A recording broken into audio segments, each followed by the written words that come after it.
Hola, ¿qué tal? Buenas noches a todas y todas. Muchísimas gracias por su puntualidad y por su compromiso con las sesiones que preparamos para la comunidad de profesionales de la salud interesados en el envejecimiento humano. En esta ocasión tenemos el placer y el honor de presentarles a dos expertas en el tema. Seguramente todos aquí y todas aquí conocen, que es precisamente VIH en las personas mayores. Entonces, se las voy a presentar brevemente. Eh, Tenemos a la maestra Yannick Caro Vega. Ella es licenciada en matemáticas, es además maestra en probabilidad y estadística y economía de la salud y doctora en epidemiología. Es profesora de la licenciatura de matemáticas aplicadas de la Facultad de Ciencias de la Universidad Nacional Autónoma de México. Es investigadora en ciencias médicas C y pertenece a la clínica de VIH del Departamento de Infectología del Instituto Nacional de Ciencias Médicas y Nutrición, Salvador Subirán, y pertenece al Sistema Nacional de Investigaciones en un grado 2. Es encargada de coordinar el análisis estadístico y epidemiológico de los estudios de investigación clínica de la clínica de VIH, perdón, del Instituto Salvador Subirán, y ha hecho esto durante los últimos 15 años. Es investigadora del sitio de México en la región de Latinoamérica y el Caribe, vinculada a la red internacional de SIDA y VIH.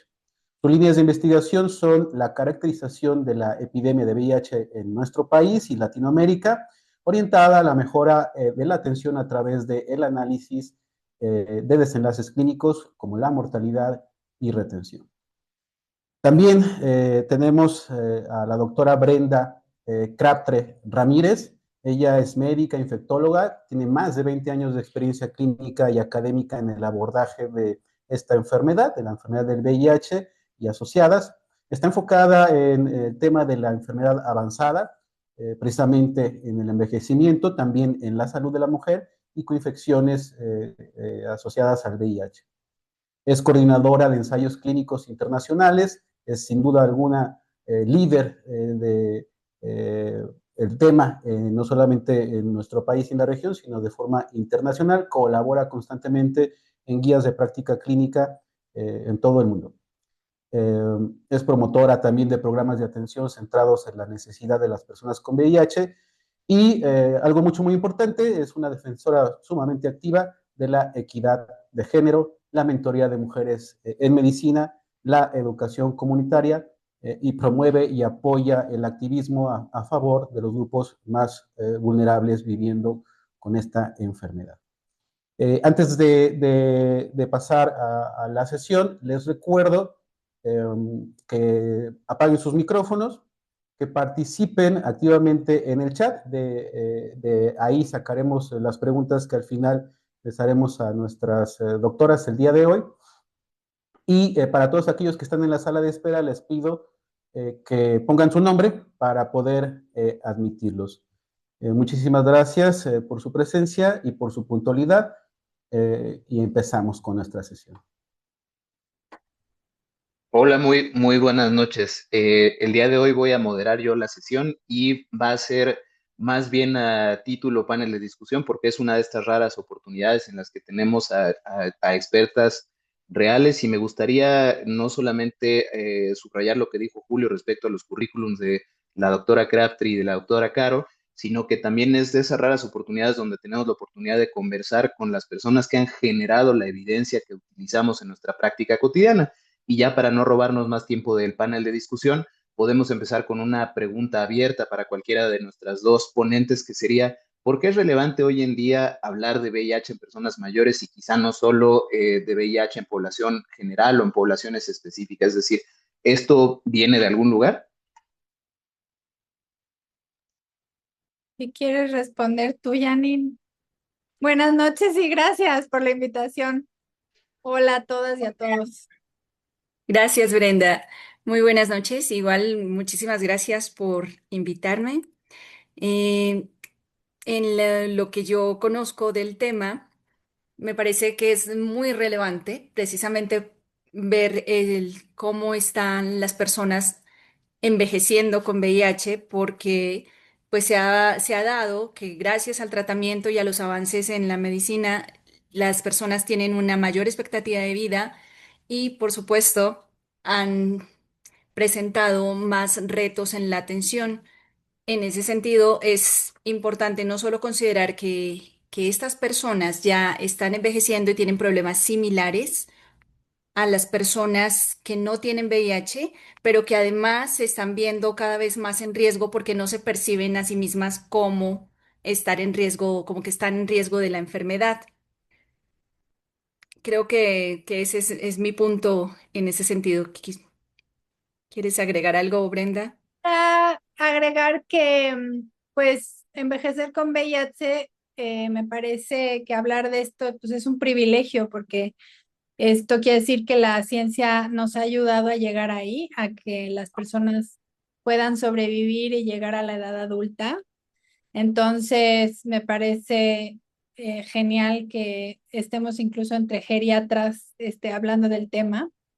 Y esto además ha hecho que en muchos países y regiones, sobre todo los de mayores ingresos, pues la población ya con VIH se está volviendo cada vez mayor de aquellos que tienen más de 50. Entonces hay lugares donde ya más de la mitad de la población que vive con VIH tienen más de 50 años y por lo tanto entonces atender el envejecimiento en estas personas de manera adecuada, pues no necesariamente lo podemos hacer los infectólogos que nos hemos enfocado a eso. Y entonces por eso es tan importante la ayuda y hacer la colaboración con geriatría. Entonces, tenemos más adultos mayores con VIH, tienen sus retos particulares porque pueden envejecer de una manera diferente y a lo mejor en unos casos se ha descrito que más tempranamente o más aumentado, eso lo podemos discutir ya a lo largo del tiempo, pero pienso que ha hecho que tenemos que estar listos para que nuestros sistemas de salud y modelos de atención podamos brindarles la atención adecuada. Súper, muchísimas gracias. Inclusive, bueno, me gustaría ahora rescatar dos puntos que acaba de decir la doctora Crabtree. Bueno, pero antes de eso, qué interesante, porque esa encrucijada, por ejemplo, de ahora tener una sesión de VIH y geriatría, antes quizás hace algunas décadas eso era impensable, ¿no? Entonces, en realidad sí es una encrucijada epidemiológica que en realidad somos privilegiados de ver y participar. Y el primer punto que mencionó ahorita la doctora Crabtree, es decir, en cuanto a que países desarrollados, por ejemplo, una proporción nada despreciable o nada baja de la población que vive con VIH ya son personas mayores, que es esta barrera inicialmente de los 50 años o más, pero por ejemplo, y eso es un poco de lo que también se ha realizado por parte de ustedes, hay proyecciones un poco que nos diga cómo estamos nosotros, es decir, tal vez nuestro territorio, nuestra región, es decir, cómo andamos nosotros más o menos en ese aspecto. Bueno, no hay exactamente proyecciones, pero sí hay estimaciones de cómo ha sido el ritmo de crecimiento en Latinoamérica. En Casanet, que es parte de IEDEA, la corte que decíamos internacional, donde se han hecho estudios regionales, hemos descrito que el avance, por ejemplo, en el año 2000, el porcentaje de personas mayores de 50 era del 8% y para el 2015 alcanzó el 24%. Entonces, el avance fue 4 veces más de estas personas arriba de 50, que era la barrera que mencionabas, Virgilio. Y para el 2024 ya estábamos contando con el 34%, perdón, de personas arriba de 50. Entonces, aunque no hay un modelo formal que nos muestre cuál va a ser la proyección en unos años, sí hemos visto que ha sido un ritmo acelerado y creciente. Entonces, en ese sentido, por decirlo de alguna manera, sí estamos siguiendo el mismo fenómeno de transición epidemiológica que en países ricos, por decirlo de alguna manera, y creo que esto justifica, por otro lado, es decir, simplemente de lo epidemiológico, por donde comenzamos este panel, ¿no? Es decir, que en realidad no es un aspecto que estemos teniendo que pensarlo a futuro, sino habría que pensarlo más bien en presente. Claro. Y El segundo punto que me gustaría rescatar, que ya también había evocado la doctora Crabtree, era esta parte de por qué tal vez definimos más tempranamente el envejecimiento en el contexto de VIH, es decir, qué es lo que entre comillas me gusta decirlo así, por qué pudiera ser diferente el envejecer con VIH que el envejecer per se, independientemente tal vez de que las personas estén en metas de tratamiento. Sí, pues sí hemos visto que las personas o sea, tener VIH, las personas que tienen VIH, aun cuando reciben un tratamiento antirretroviral óptimo y está el virus suprimido y tienen éxito virológico, sí tienen un cierto grado de inflamación que no llega a cero a pesar de que detienen o sea, tienen supresión virológica. Entonces, estas personas, si se comparan con sus pares de su misma edad, pues tienen un proceso inflamatorio que persiste. Y esto entonces les condiciona que probablemente tengan cierto riesgo aumentado de ciertas comorbilidades, que eso ya se ha visto desde hace tiempo, ¿no? Como enfermedad cardiovascular, metabólicas, etcétera. Y en ese sentido, pues también todo lo que tenga que ver con la salud cerebral, etcétera, de lo que podemos hablar después.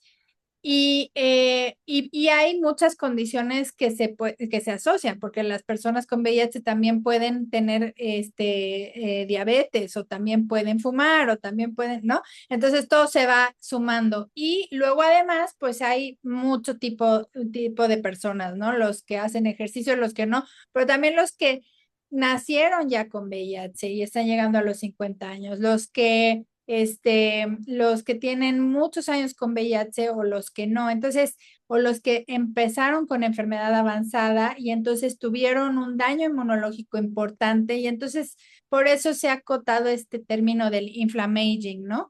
Que es la inflamación que persiste por vivir con VIH aun cuando estás indetectable o el virus está frenado, pero además, y que pues llegas a ser adulto mayor o superar la barrera de los 50, pero que persiste y entonces tienes ciertas condiciones. No sé si ahí paro para que seguir los demás temas.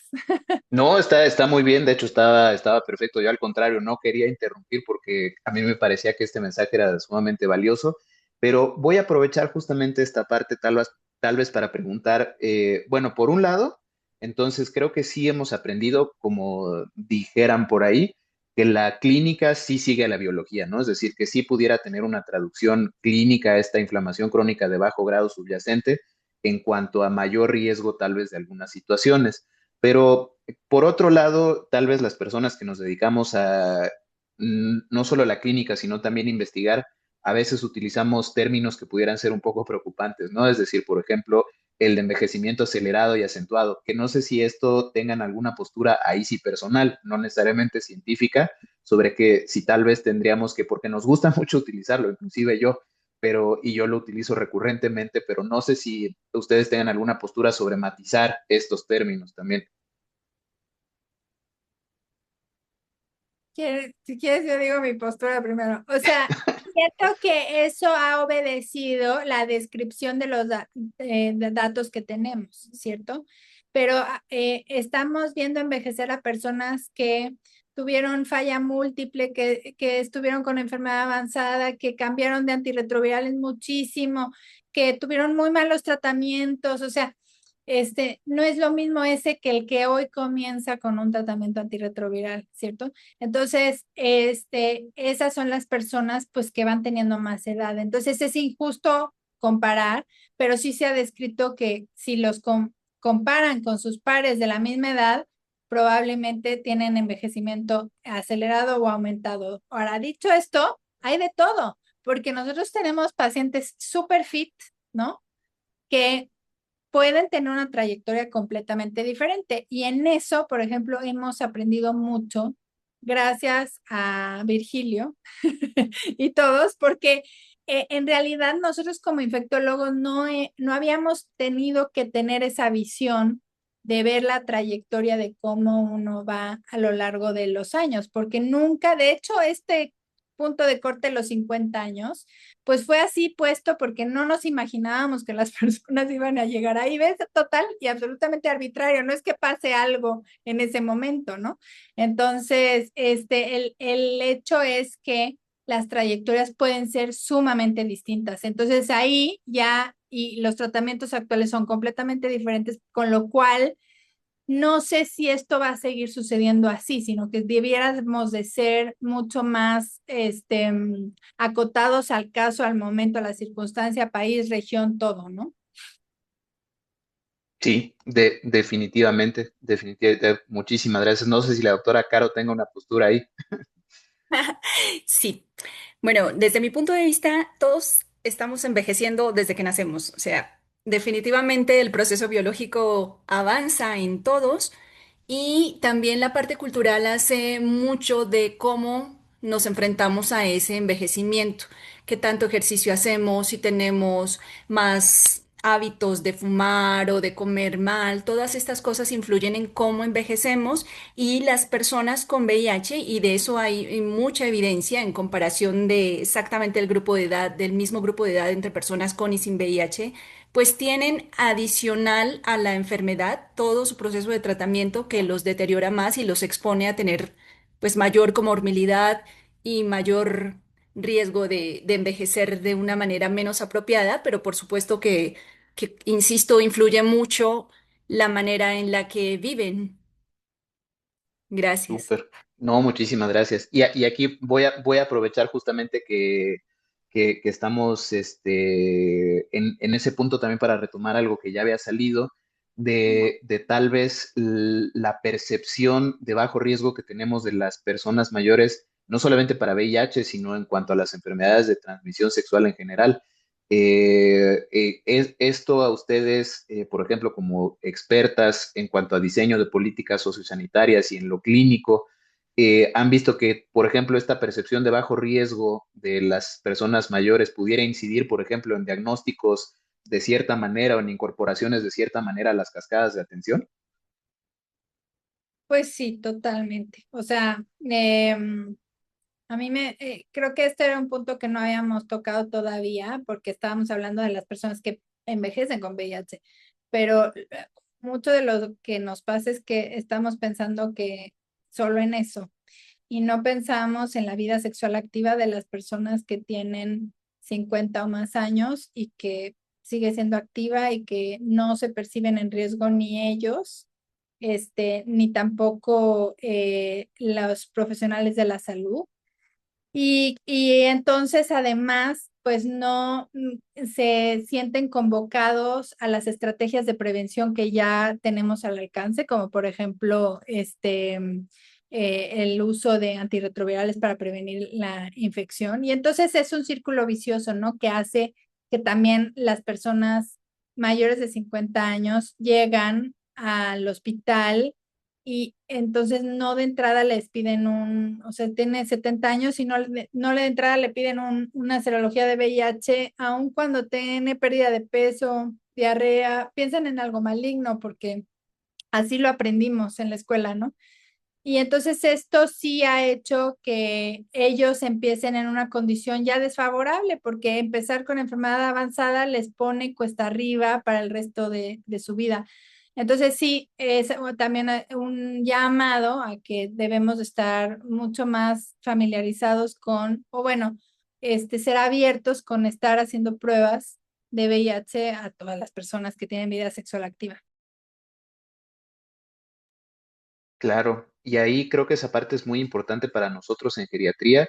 Digo, en ningún momento minimizamos el dominio de la sexualidad en la persona mayor o intentamos nunca hacerlo, pero creo que también a veces sí se discute poco sobre las prácticas sexuales en cuanto a, por ejemplo, empieza a haber menos preocupación, por ejemplo, por embarazos. Es un periodo particularmente sensible para algunas personas porque puede haber historia de pérdida del cónyuge, es decir, de la pareja, cambios de parejas sexuales o simplemente porque la experiencia de la sexualidad también ha cambiado mucho en las últimas décadas. Y quizá ahí sí deberíamos ser un poco, estoy hablando de geriatras, ser un poco más responsables también con no dejar de lado esa parte de la práctica clínica y ya no hablando solamente de VIH quizás, sino de todas las enfermedades de transmisión sexual, simplemente porque pues es parte de la salud de la persona, ¿no? Ahí no sé si la doctora Caro tuviera alguna otra, algún otro comentario. Sí, yo quisiera agregar algo. Me parece importante señalar que toda la comunicación alrededor de el vivir con VIH se ha manejado particularmente en el país hacia grupos que consideramos en riesgo, como son hombres que tienen sexo con hombres, personas que usan drogas, trabajadores sexuales, pero no ha sido extendido a otros grupos que se ven igualmente afectados, como son las mujeres y las personas precisamente mayores de 50. Entonces, de entrada, ni nosotras como mujeres ni las personas mayores de 50 nos sentimos en riesgo y entonces no pensamos, no se nos pasa por la cabeza que podríamos adquirir VIH, desde por nuestra pareja como por cualquier otra razón. Y entonces tampoco estamos pensando en hacernos una prueba cuando sería importante conocerlo. Súper, muchísimas gracias. ¿Hay algo que les gustaría? Creo que me parece que el mensaje fue muy claro, la verdad, pero no sé si aprovechando el foro les gustaría insistir o subrayar tal vez algún punto sobre el diagnóstico. Creo que también algo que es importante a considerar es que hay estudios, hay cierta evidencia científica que las personas que pertenecen a la comunidad LGBT, pero que son mayores de 65 años, son personas que tienen muchísimo más autoestigma o perciben mucho más rechazo social. Entonces, también esto hace que no estén necesariamente ni informados, ni en contacto con la comunidad LGBT, ni tampoco que lo abran a sus profesionales de la salud. Entonces, el hecho de que no digan quiénes son sus parejas o así, en realidad no importa si tienes una relación sin un método de barrera. Entonces, deberías de hacer una prueba y punto, ¿no? Sin que importar quién es tu pareja, si es tu pareja estable, porque qué es pareja estable, ¿no? Empezando por ahí las definiciones. Entonces, creo que también eso, o sea, hay muchísimos tabús, sobre todo de los baby boomers, ¿no? En cuanto a la orientación sexual y la sexualidad, son temas que en sus juventudes no los trataron. Ahorita es muchísimo más fácil con la gente joven. Pero yo creo que eso es importante a considerar porque también eso aporta a cómo nos comportamos nosotros y ellos en una consulta, ¿sí? Norma, Porque, perdón, sí. quitarle o sea, desmedicalizar la prueba, o sea, decir es así como cuando llegas a urgencias, te rompiste un pie y te hacen una glucosa, porque siempre es bueno enterarte de que tienes diabetes. Lo mismo debería pasar con VIH, pero nos hacemos muchas bolas. Sí, definitivamente. Y creo que ese mensaje es extraordinariamente relevante y además potente. Y creo que sin querer a veces, es decir, no estoy hablando ya de nosotros como tal, pero sí como practicantes, sí podemos someter sin querer a un doble estigma a las personas, ¿no? Es decir, al estigma asociado al pertenecer a alguna comunidad y al estigma asociado al edadismo. Y entonces estas encrucijadas como de doble estigma, pues sí terminan siendo retos socioculturales bien importantes. Me gustaría avanzar de la parte de diagnóstico al tratamiento, si les parece bien, pero en el tratamiento me gustaría no detenernos mucho porque por lo general nosotros no somos prescriptores, y estoy hablando de geriatría, evidentemente, del tratamiento antirretroviral combinado, pero creo que sí hay algunos aspectos relevantes, por ejemplo, de esquemas, tipo de fármaco, porque eso sí sí se asocia a ciertos desenlaces. Si, por ejemplo, hay O sea, son una ciertas particulares, comunidad y nada de más ahí repente dice, María Aguilar nos no está quiero hablando un poco ahondar en encima, el pero tema. ya, listo. Muchas gracias. Si existen algunas ideas a tener en cuenta para los distintos tipos de tratamientos actualmente disponibles y sobre si esto se asocia a ciertas cosas en las personas mayores. Eh, pues sí, digo, podríamos hacer toda 2 horas de esto, pero en general pienso que los fármacos actuales de una sola tableta basados en inhibidores de integrasa, que son los que figuran dentro de los esquemas preferentes en prácticamente todas las guías, Son esquemas bastante amigables. Creo que una de las cosas en las que yo me he enfrentado con interconsultantes es que muchos se quedaron con la idea de la toxicidad de los fármacos previos. Y entonces todo lo que le pase a un paciente es por lo mismo de lo mismo, ¿no? Por los antirretrovirales. Y están satanizados. Y me parece que eso es un mensaje muy peligroso de darle al paciente, porque para el paciente los antirretrovirales debe de ser su salvavidas y su mejor amigo debe de estar convencido de que es lo que tiene que hacer. Entonces, pues un poco cambiar esto porque en realidad las interacciones farmacológicas son muy escasas y además cada vez hay más terapias duales. ¿Qué quiere decir?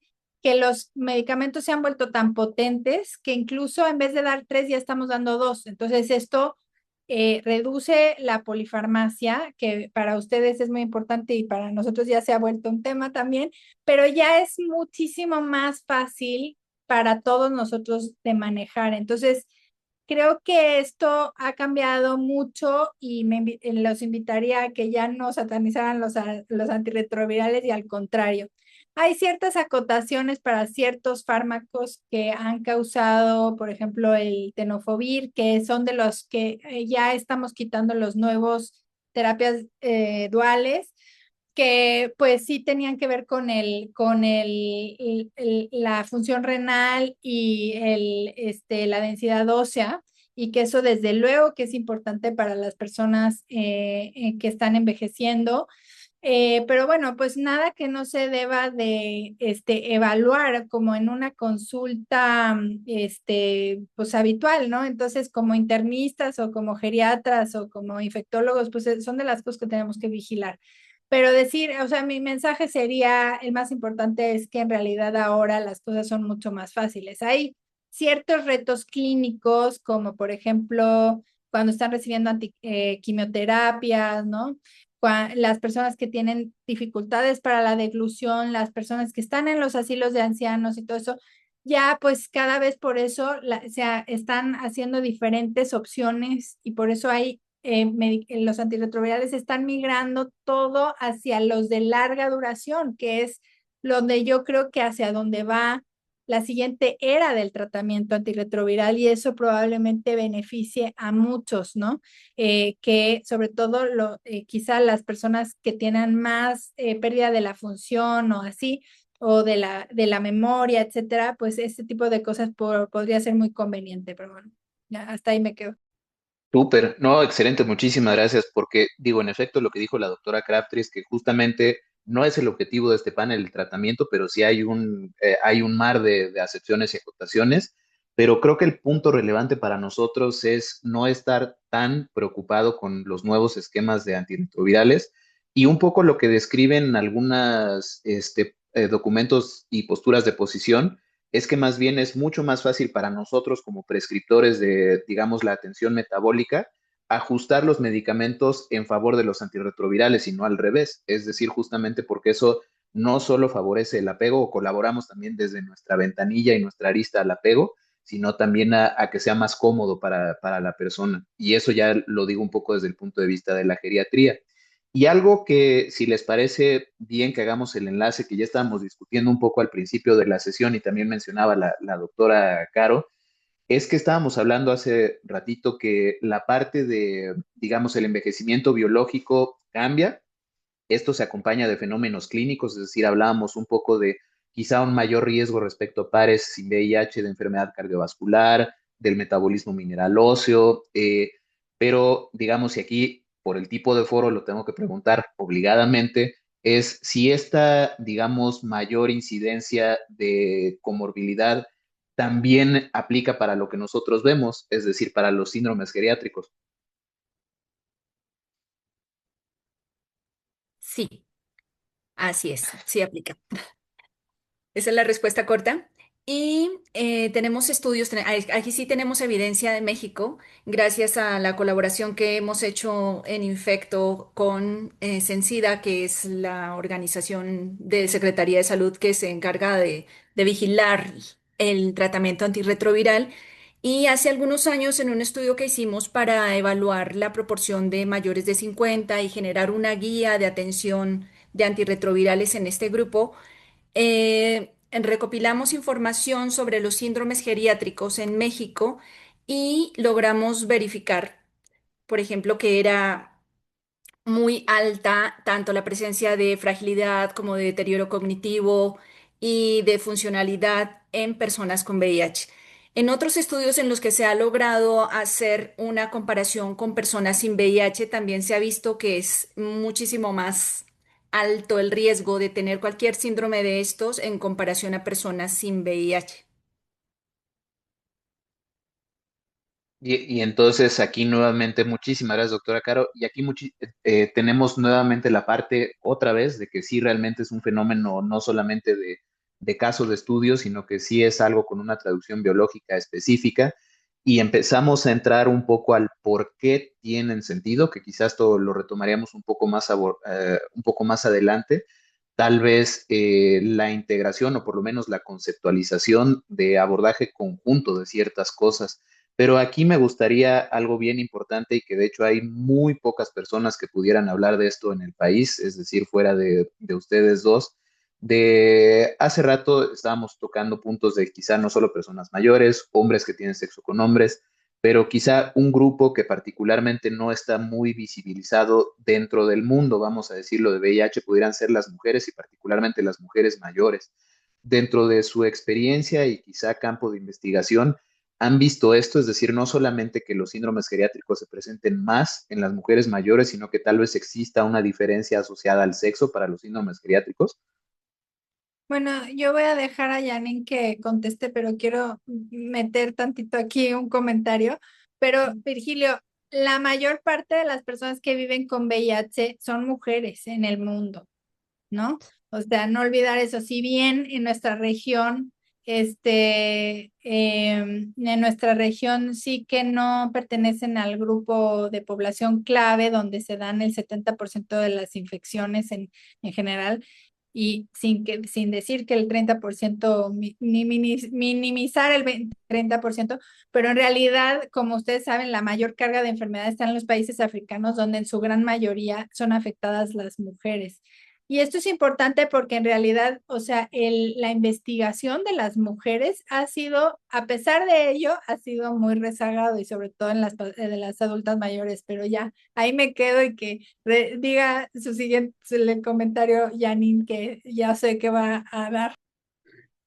De todas maneras, sí, pienso que es importante que se sepa que dentro de México hay gran diferencia en esto. Mientras que aquí en la Ciudad de México tenemos por cada 9 casos de hombres un caso en mujer, en regiones como Veracruz, Oaxaca, Guerrero, la razón llega a ser de 3 a 1, es decir, por cada 3 hombres hay una mujer. Quiere decir que hay una mayor proporción de mujeres con VIH en estos lugares, y justo son los lugares que tienen mayor pobreza y mayor dificultad de acceso, también menos educación en las mujeres y más dificultad para acceder a la atención. Entonces, hablando de nuevo del estudio que les comentaba que hicimos para elaborar la guía, nosotros sí quisimos comparar entre hombres y mujeres qué era lo que estaba pasando, y efectivamente encontramos que a las mujeres les iba supremamente mal tanto en enfermedades, tienen mayor riesgo de muchas enfermedades en comparación a los hombres, y además tienen casi 4 veces, por ejemplo, de riesgo en síndromes geriátricos como la fragilidad. También teníamos depresión y cosas de salud mental que eran mucho más frecuentes en mujeres que en hombres en diversos análisis. Sí, yo quisiera abonar a esto que está diciendo Janine, que es estamos entrando en un tema que a mí me parece sumamente relevante, y que es una de las cosas, pues sí, más interesantes y em, hermosas de la profesión o de la población a la que sirvo, ¿no? Porque esto me ha hecho ver el mundo de una manera muy especial, precisamente porque vemos el aspecto social, la importancia que tiene, ¿no? Entonces, yo iba a decir antes que en los países desarrollados, por ejemplo, las cortes de las personas que viven con VIH, fumar, el tabaquismo y el uso de drogas y de alcohol es muchísimo mayor que las cortes que no viven con VIH, ¿no? Entonces ahí se interponen ciertas cosas que podrían condicionar que veamos lo que estamos viendo ahora, ¿no? Pero por otro lado, en regiones como la nuestra y también en países africanos, pues claramente lo que lleva a las mujeres a adquirir VIH es su vulnerabilidad social, ¿no? Y eso a su vez también los pone en una condición de una trayectoria muchísimo peor que los hombres. Entonces, aunque sean una población pequeña, es una población que merece muchísimo más atención desde el punto de vista global, incluido lo social. Muchísimas gracias porque creo que este es uno de los mensajes, yo creo que va a ser uno de los mensajes pivote del panel, es decir, porque me imagino que ahí todo cambia, es decir, también desde diagnósticos, sospechas, integración a cascadas de atención, seguimientos justamente, y quizá aquí llegamos a algo que estaba inherentemente junto con lo que acabamos de decir de las comorbilidades, es decir, me imagino que ya no solo para las mujeres, es decir, tanto evidentemente para hombres, pero para mujeres mayores, también va a haber problemas a otro nivel. Es decir, me imagino que hay documentadas diferencias en la parte de las determinantes socioculturales de la salud.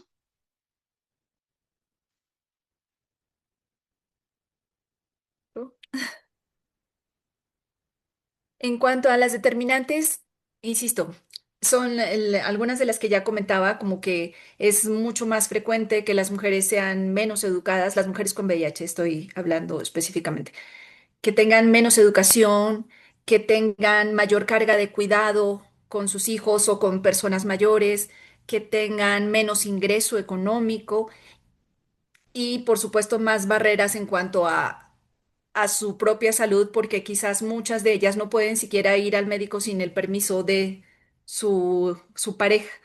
Entonces, todo esto pienso que sí es importante y que influye tanto en el momento en el que ellas logran diagnosticarse, que básicamente en nuestro país está sujeto al momento en que se embarazan, hasta cómo se atienden. Ya una vez que logran entrar en la atención, podrían tener mejores desenlaces, pero el problema es mantenerlas ahí.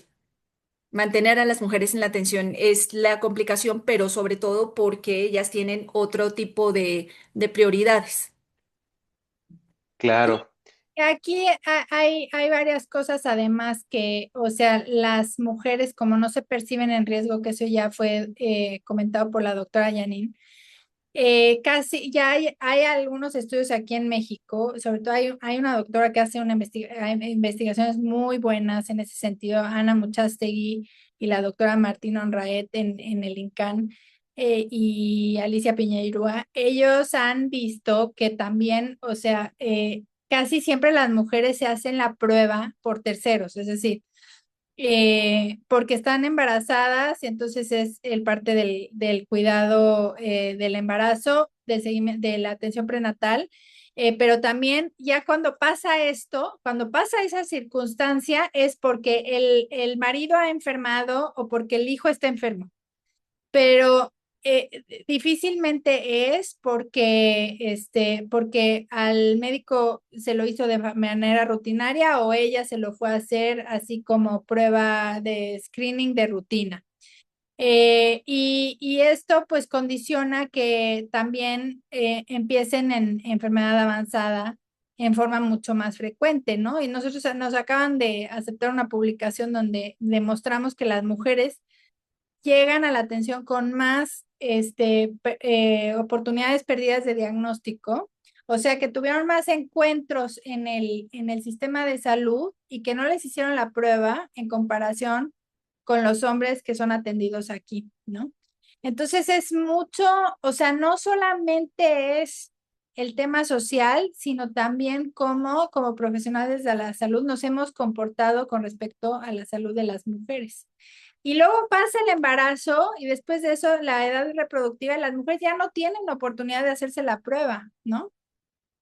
porque nadie se le ocurre hacérselas, ¿no? Y de las personas, y luego pues hay ciertas cosas que son, que se están estudiando actualmente que tienen que ver con cómo viven la menopausia las mujeres con VIH, pero si quieres eso lo vemos después, que es un poco diferente. Bien, me parece perfecto. Voy a no apurarme, pero para que nos dé, porque están mandando muchas preguntas. Entonces, me gustaría, digo, quizá aterrizar todo lo que hemos discutido en el siguiente punto. Y es una pregunta hasta eso muy abierta, pero interesante. Entonces, después de discutir todo esto, ¿a ustedes les hace sentido desarrollar modelos de atención conjunto entre nuestras dos especialidades o nuestros campos clínicos? Y si por un lado les hace sentido, ¿es posible?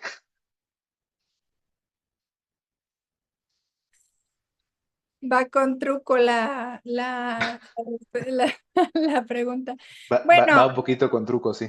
o sea, a lo mejor no saben, pero lo que pasa es que nosotros sí tenemos modelos centrados en el paciente ya instituidos desde hace 2 años, ¿no? ¿Cuánto tenemos, Virgilio?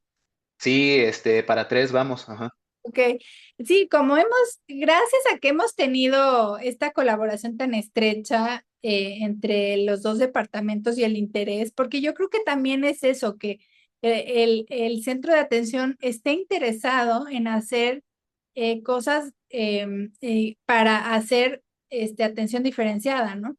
Entonces, nosotros comenzamos con esto, pero para la mujer, no importa la edad, sino para la mujer. Eso fue una iniciativa del doctor Belaunzarán hace ya, y la psicóloga de la clínica en el 2015 y funcionó muy bien. Y desde hace, bueno, casi 3 años dijimos, bueno, con esto de que se está incrementando tanto nuestra población de adultos mayores con VIH, vamos a hacer el Día del Adulto Mayor. Y yo creo que hemos aprendido mucho, cada año lo hacemos un poco mejor, pero pienso que sí ha sido una buena experiencia. No tenemos evidencia de evaluación pre y post, es algo que falta, pero sí soy una convencida de que, además la OMS ya lo recomienda, o sea, en el VIH la atención basada en las necesidades o centrada en centrada en las necesidades del paciente suele ser mejor para el paciente. Entonces, pues sí, la respuesta es sí. Perfecto. Yo Ahí nos va a decir algo la doctora Caro. sí, en ese sentido también quisiera recordar que hay muchas herramientas que facilitan esta vigilancia del envejecimiento, de la detección de algunos problemas como auditivos, visuales, cosas que se pueden hacer de manera muy simple y en atención primaria. Y pues hay guías como el de la OMS para esto y de otras instituciones como la EACS, que no se requiere gran formación para hacer un tamizaje inicial para detectar esos problemas y luego pues ya referirlos con atención especializada en geriatras. Que esa parte justamente me parece muy valiosa que haya salido así. Muchísimas gracias por la respuesta. Es decir, porque a veces nosotros como especialistas en geriatría tenemos la falsa percepción de que algunas otras especialidades tal vez no estuvieran interesadas en integrar a sus campos y por eso iba un poco con comba esa pregunta, porque quizá el foro se debe de convencer o debería estar convencido que en realidad hay otras especialidades que sí se interesan y se interesan mucho en estas encrucijadas, tal vez de problemas y trayectorias del envejecimiento, y que, digo, fuera de un esfuerzo sustancial, vamos a decirlo así, a nivel estructura, no ha demandado tanto el desarrollar un modelo de atención compartida para personas que están envejeciendo con VIH, que ahora le llamamos, para no decirlo así, una jornada del envejecimiento saludable. Entonces, no ha demandado tanto a nivel estructura justamente la creación o la conceptualización de este modelo conjunto, porque en realidad simplemente es, tal vez desde nuestra vista, integrar lo que nosotros hacemos de manera más temprana en una población clave, pero que sí está apoyado por la mejor evidencia disponible y mucha además de que tal vez ese input va a mejorar desenlaces relevantes para la persona. Entonces, quizá para pasar a las preguntas, porque sí son varias, eh, ¿qué recomendaciones prácticas o qué corolario quizá de lo que acabamos de decir pudieran dejarle al foro, que predominantemente son especialistas en geriatría, no expertos en VIH, sobre la parte que cada vez hay más personas viviendo con VIH que son adultas mayores, que esto va a ser parte de nuestra consulta, entre comillas, rutinaria, porque se ha vuelto una comorbilidad crónica, al igual que quizá algunas otras, como quizá esa parte de mensaje o corolario a presente y futuro?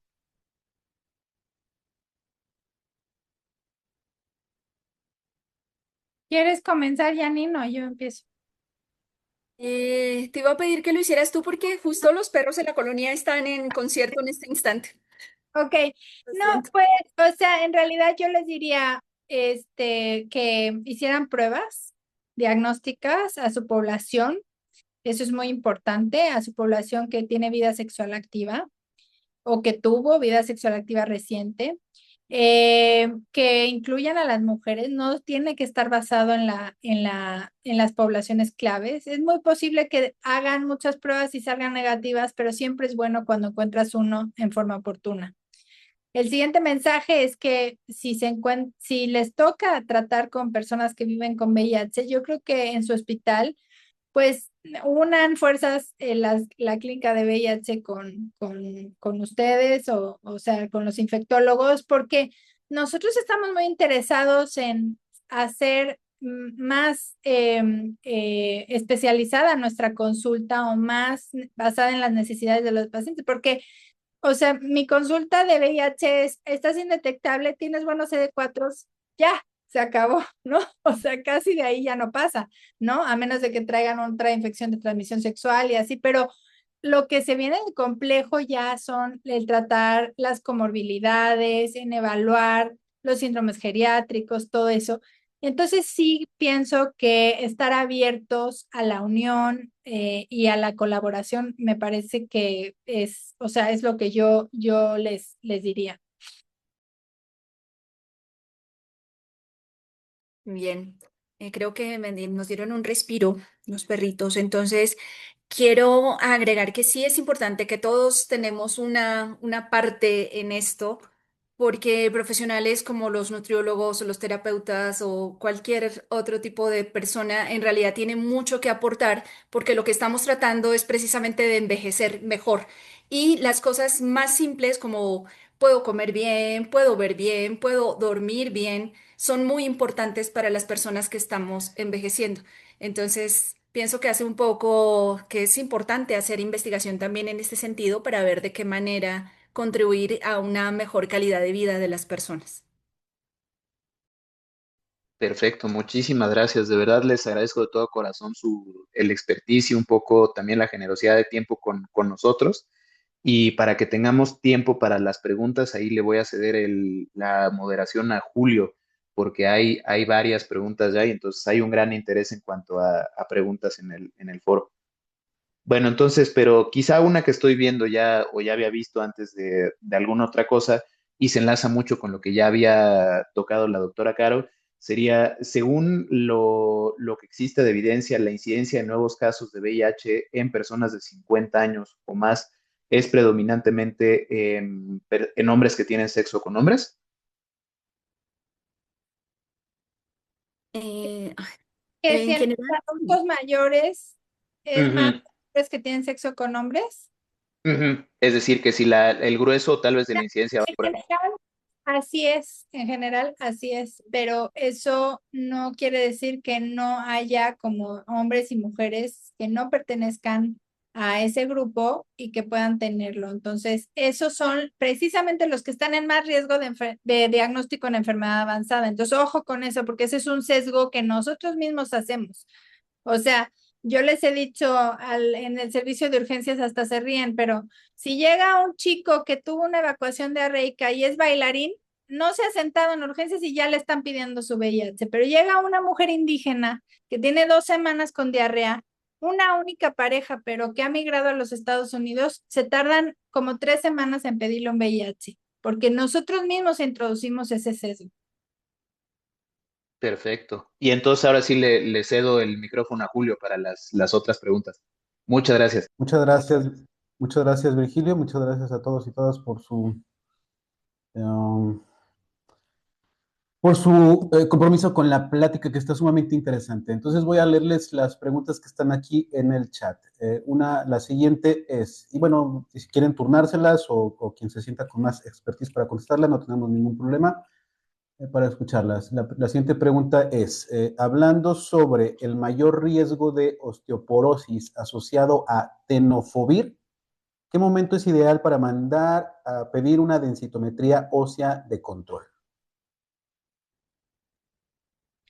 Sí, pues nosotros utilizamos el FRAX Score para guiarnos un poco al respecto, pero en general a las mujeres mayores de 40 años y a los hombres mayores de 50 ya lo estamos pidiendo.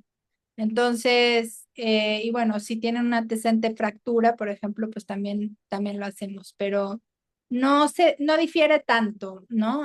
Igual y en los hombres es un poco más, pero los esquemas nuevos ya están teniendo menos tenofovir, disoproxil y utilizamos más TAF, entonces ese tiene todavía menos efecto en el hueso.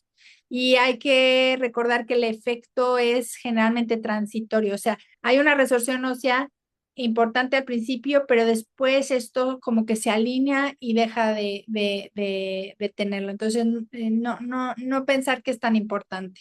Ujú. Ok, muy bien. Luego, ¿existe algún protocolo, guía o algoritmo que nos oriente para saber si los síntomas de los adultos mayores que ya tienen el diagnóstico y tratamiento de VIH es o son por una enfermedad nueva o por una complicación del VIH o un efecto adverso de antirretrovirales? Y ponen el ejemplo de la disfagia. Es como un poquito una guía, pues, para diferenciar si existe algo así. O sea, yo lo que pensaría es que si tu paciente que vive con VIH está indetectable y tiene buenos CD4, tienes que actuar exactamente como le harías con cualquier otro adulto mayor. Eso es lo que yo pensaría. Claro. Entonces, Sí, en el adulto mayor buscarías lo que le buscarías a la persona con VIH. Si en cambio es un claro, paciente que tiene reciente diagnóstico y tiene enfermedad avanzada, pues ahí ya entra otra ecuación, que es abordar la enfermedad avanzada, porque la disfagia puede ser enfermedad avanzada. Y nuevamente, pensar que esto que está pasando como la disfagia es por los efectos de los antirretrovirales, ese es el sesgo que quisiera que se llevaran a su casa y dijeran, no, eso ya no lo hacen los antirretrovirales, ya no hacen toxicidades así. ya, perfecto. Una respuesta muy clara. Luego, la siguiente pregunta. Bueno, es un poco larga, pero bueno, hay un poco de tiempo. Como geriatras no somos realmente prescriptores de antirretrovirales. Sin embargo, se vigilan mucho las interacciones. Como se comentó, son distintas las trayectorias de envejecimiento, etcétera. Es común que personas mayores super fit realicen ejercicio de resistencia y tomen suplementos alimenticios. La pregunta empieza aquí.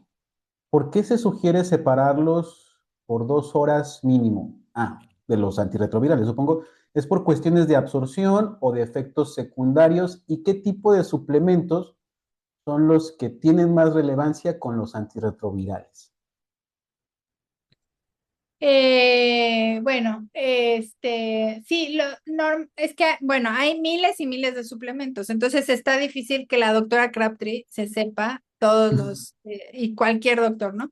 Entonces, Sí, yo por eso pongo una diferencia en horas, porque algunos que tienen más magnesio o calcio, sí se ha visto que pueden alterar la absorción de los antirretrovirales, pero no porque haya un efecto adverso, sino que alteran la absorción. Entonces, yo nunca me niego a que las personas con VIH tomen suplementos y que me encanta que vayan a hacer ejercicio, que tomen creatina, lo que quieran hacer, pero que sí lo tomen un poco por separado y en realidad los antirretrovirales nuevos, la frecuencia de interacciones farmacológicas es realmente muy baja. Si hace mucho tiempo utilizábamos los inhibidores de proteasa, que ya básicamente hay muy pocos pacientes que utilizan inhibidores de proteasa. Eso sí hacían muchas interacciones, pero no es así para el caso de los nuevos rey. Pero bueno, cualquier duda, pues nos pueden consultar. Gracias. La siguiente pregunta es, bueno, es común que las personas que viven con VIH tengan, bueno, consuman alcohol y tabaco y también otras sustancias. La pregunta empieza aquí. ¿Hay alguna consideración en particular al usar PrEP o tomar antirretrovirales con algún tipo de adicciones? Y pone un ejemplo. El ejemplo es chemsex, que para ser sincero no sé qué sea.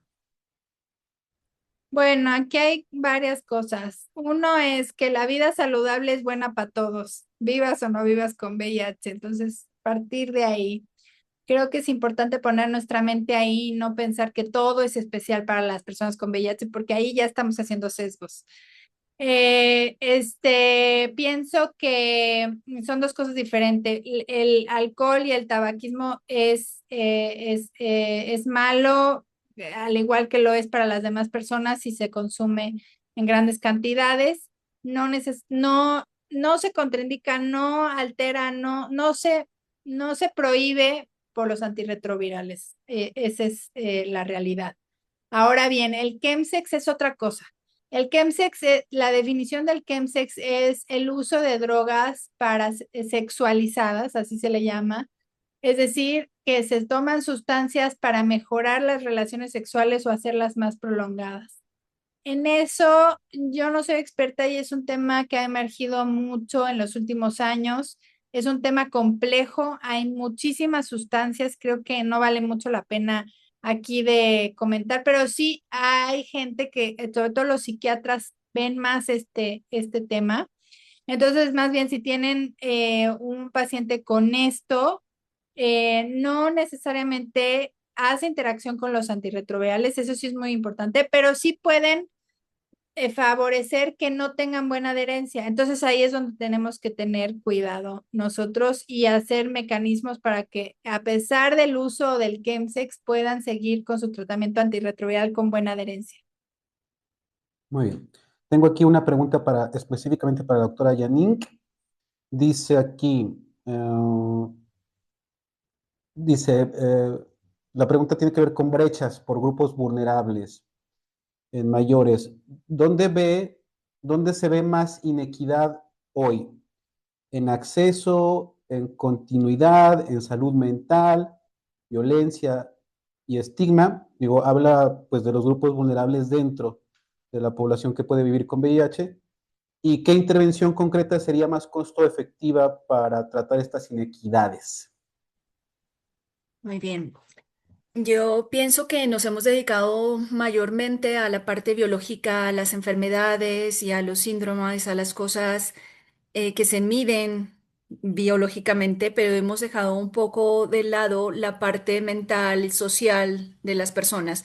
Entonces creo que ese es un problema en todos los grupos y sería la primera idea que tendríamos que tener.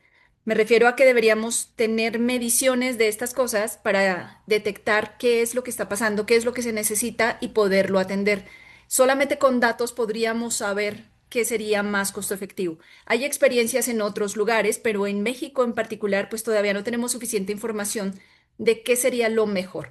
Por lo pronto pienso que sería muy útil tener datos de estos aspectos de salud mental, de factores sociodemográficos, de cuestiones como inseguridad alimentaria, de pobreza, educación, ese tipo de cuestiones que aún no tenemos tan bien descritas en nuestra población de mayores de 50. Pero, Incluso, perdón. no, adelante, sigue. Discúlpame, te Ah, interrumpí. sí, bueno, creo que tendríamos que dedicarle un poquito más de tiempo a la investigación en temas como asuntos paliativos, tanto para el dolor de las personas como de, de este tipo de sufrimientos de los que aún no tenemos siquiera conciencia real. Ya, claro, Pues, muchas gracias. quería Sí, agregar a esto que sí hay poblaciones en nuestra región que ya hablamos de las mujeres, pero que no se nos olvide de las mujeres trans. Ese es un grupo sumamente vulnerable y desfavorecido socialmente, donde hay una gran inequidad en la atención a la salud. Eh, y bueno, si comparamos a las mujeres con los hombres en nuestra región, también existe eso, pero en los Estados Unidos, por ejemplo, más la población negra o hispana también tienen menos acceso a ciertas herramientas de prevención. Entonces, sí hay muchos esfuerzos por tratar de documentar la inequidad, ¿no? Y las diferentes, sí, o sea, la diferente acceso a la salud o a las herramientas de prevención, que yo creo que es muy importante tener o sea, estar informado al respecto. Ya, muchas gracias. Y bueno, una última pregunta que quisiéramos que las dos la respondieran. Dice, ¿qué componentes mínimos debe de tener un modelo para mayores con VIH? Geriátrico, salud mental, trabajo social, rehabilitación, etcétera. ¿Y qué desenlace o resultado sería prioritario para evaluar? Calidad de vida, fragilidad, cuestiones sociales. O sea, hablan más bien de eso, de un modelo más bien formado, pues. A mí me parece que la persona que formula la pregunta nos está dando mucho de la respuesta, porque en realidad está integrando todo lo que debería considerarse.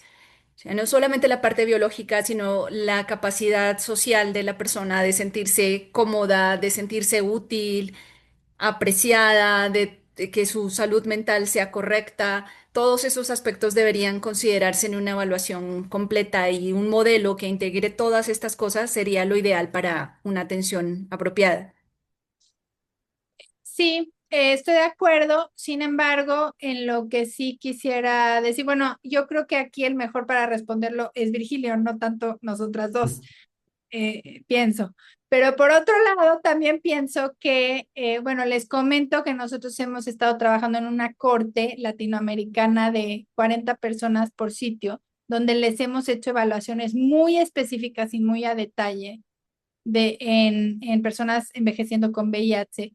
Y creo que esto es una invitación para que estén pendientes de la información que va a salir de ahí, porque creo que podrá responder un poco mejor, dadas las frecuencias y lo que nos encontremos, de cuáles son las necesidades para poder diseñar modelos de atención que sean eficientes y además donde se pongan los recursos adecuados. O sea, no, la gran mayoría de los centros de atención en el mundo que ven miles y miles de pacientes en países africanos no tienen un geriatra. Entonces, ¿qué recomendación le dices ahí? Pues en nutrición tenemos a Virgilio en el piso de arriba, pero todos los demás lugares, ¿qué Claro. hacen, no? Entonces, yo creo que esto también tiene que ver cuál es la eficiencia del uso de recursos para las necesidades. Creo que nos falta muchísima investigación para poder definirlo, y creo que además es diferente en cada región y en cada país, por supuesto.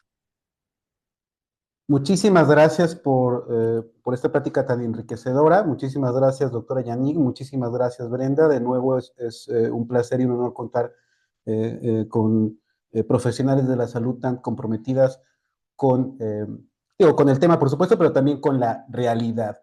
Y les recuerdo pues a todos los asistentes, a los y las asistentes, que este tipo de pláticas es muy representativo de este interés en particular de nuestra mesa directiva y del comité académico, direccionado al envejecimiento saludable, por supuesto, pero también a las poblaciones más vulnerables dentro de la población vulnerable, que es la de personas mayores.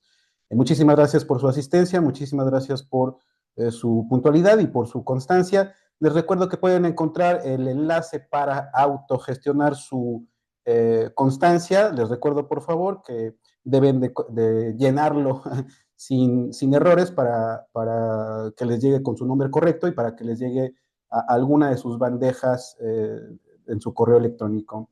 Les recuerdo también seguirnos en nuestras redes sociales con AMEGER MX Y les recuerdo también que en unos cuantos meses será nuestro 15º Congreso Internacional y ya pueden acceder a las inscripciones y algunos adelantos en la página del Colegio Nacional de Medicina Geriátrica.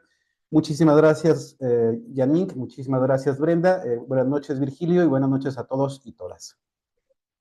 Gracias. Gracias. Buena noche. Muchas gracias, de verdad, muy buenas Hasta noches. luego. Chao.